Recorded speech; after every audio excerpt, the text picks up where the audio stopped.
sisters and our mothers and our brothers, they are in Palestine, and they have to ask the Zionists to go to the masjid, Al-Aqsa. They have to get a certificate, and sometimes they reject them, sometimes they accept them. They humiliate our brothers and sisters. Is this not the same humiliation that we saw in this example and that we are seeing today? And we're also seeing how the Mongols were destroying the libraries and the libraries of the Muslims at that time. And do we not see the Americans today? We know the examples where they were urinating on the Quran.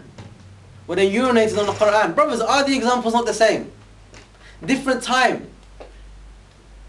The styles and means change. But is the same thing, is it not the same? The same humiliation. Brothers, by Allah, it's the same. It's the same. And we see that the Mongols, they weren't content at taking Iraq only. Obviously they wanted to continue spreading. And I just want to show you another similarity between our time. These Mongols, there's a famous story of a man.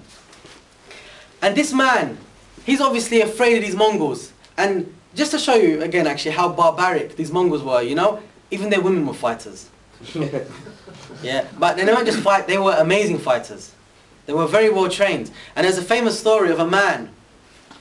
He saw there was one of the Mongol ladies came, and she didn't have a weapon with her. And she said, I'm going to kill you, to the Muslim man. She said, but I don't have a weapon with me. So you wait here and put your head against the stone until I come back. So he put his head against the stone. She went and found a big boulder, a big rock, and cracked his head open and killed him.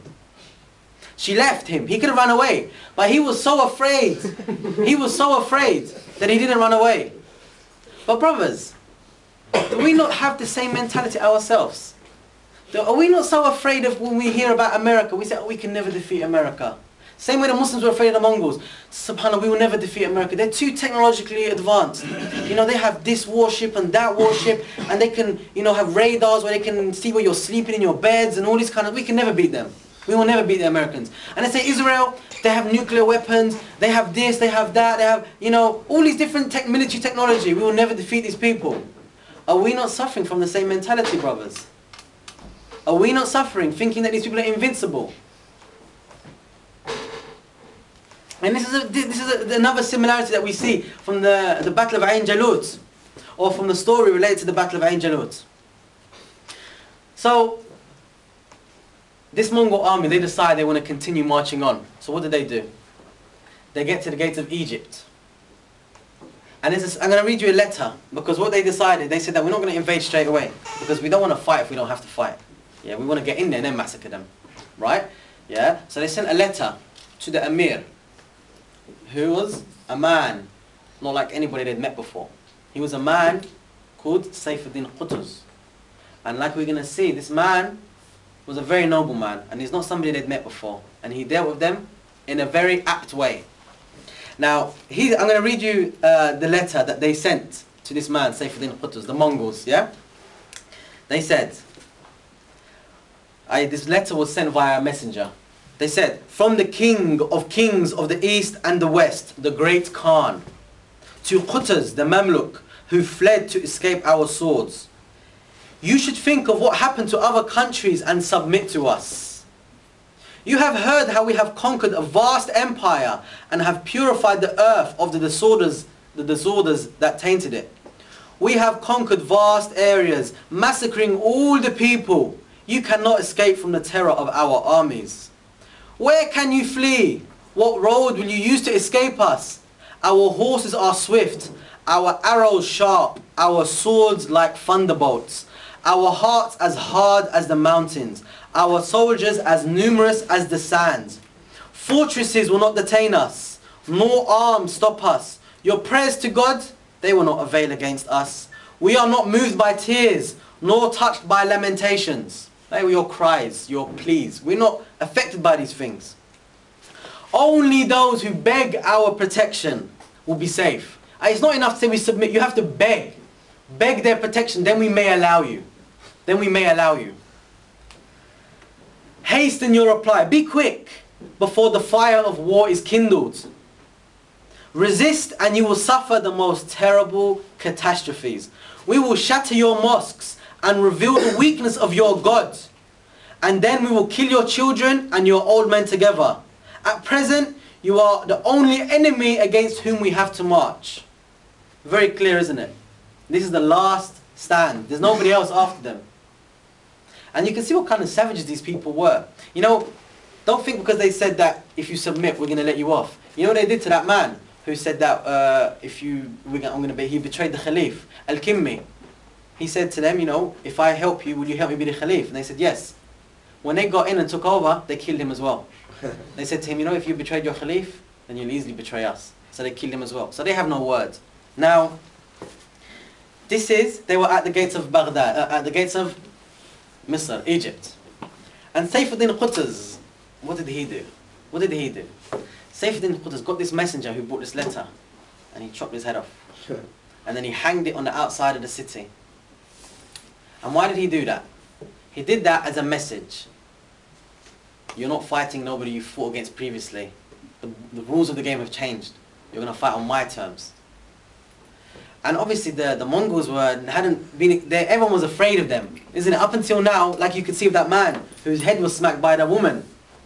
Everybody was afraid of them. So they're not used to people trying to resist. They're not used to this at all. So they were a bit shocked. And Sayfuddin Qutuz is a very clever man, because he realized that his power lay within Islam. So there was a scholar, a very important scholar in our histories that I urge every single one of you to research. His name is Al-Izz bin Abd Salam. Now this man, Al-Izz bin Abd Salam, was a scholar, rahimahullah. And he was a very important scholar in our history, and a very knowledgeable scholar. It was said that when he went to a city, all the scholars retired. Yeah? All the scholars retired. They said, we don't give fatwas in the presence of this man. Yeah? This is the status of this man. Once, when one of the rulers, one of the walis, he rejected something that he said, which was from Islam. And then this man, who was very honorable, he said to him, look, if you don't implement the laws of Allah, then I'm going to account you. So then this ruler, he deposed him, removed him from his position as the imam of the central mosque. So Izz bin Abd Salam said, no problem. He said, I'm going to leave the city. I'm going to leave and go somewhere else. The whole of Cairo followed him out. They all said, we will follow you. And they all followed him out of the city. And the Emir realized, okay, you can't mess with this man, yeah? And he said, okay, you can have your position back, and we will implement these things that you said we need to implement, i.e. these Islamic rules. So this is the nature of this man. He stood by the truth. And Izz bin Abd Salam and Sayfuddin Qutuz together formulated an absolutely awesome partnership. An awesome partnership. Al-Izz bin Abd Salam went around all the masajids, calling the people to fight in the way of Allah subhanahu wa ta'ala. Fight in the way of Allah subhanahu wa ta'ala. Defend Islam against these Mongols who are coming to attack your land. Defend Islam. And he roused up the people. But this Amir, Sayfuddin Qutuz, realized that they were lacking in funds. They didn't have enough money. So he said to the scholar, Al-Izz bin Abd Salam, he said to him, can you declare a fatwa to all the people? Declare a fatwa to all the people that they should all pay extra tax towards the war effort. And Izz bin Abd Salam, he said, La wallah, he goes, I will never do that. He goes, not so long as your palaces are full with jewelry. And the different amirs and the different amirs and leaders and people have riches and wealth and jewelry and all these things. And you expect I'm going to pass a fatwa for the average people to pay money. He goes, I will not tell them to pay anything until you empty out your palaces. And Sayfuddin Qutuz immediately sent his police force to go and take all the wealth from all his palaces and put it onto the war effort to support the Muslims. And then Izz bin Abd Salam declared to the Muslims that they should pay some money towards defending the lands, defending Misr, defending Islam.